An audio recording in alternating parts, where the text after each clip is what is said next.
Toujours pas d'accord entre les Insoumis et les socialistes, Hélène. Et ça continue encore et encore, comme dit la chanson. Les pourparlers ont commencé hier matin et ne sont donc toujours pas terminés au siège de la France Insoumise. Vous êtes sur place, Victor Chabert.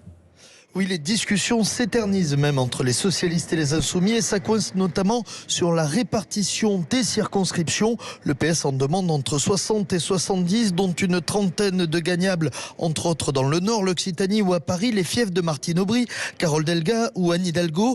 De leur côté, les cadres insoumis expliquent que le PS est trop gourmand par rapport à son score du premier tour de l'élection présidentielle.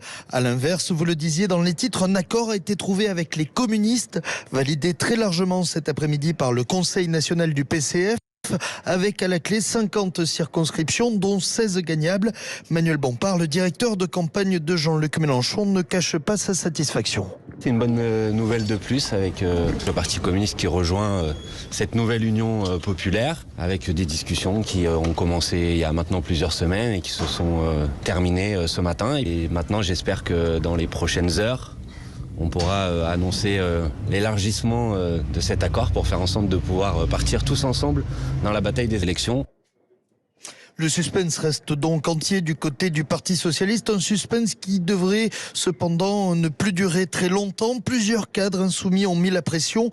Pour eux, aujourd'hui, c'est le dernier jour pour arriver à un accord. Le 3 mai, jour anniversaire de la victoire du Front populaire 1936. Victor Chabert au siège de la France Insoumise, où d'ailleurs Jean-Luc Mélenchon vient d'arriver.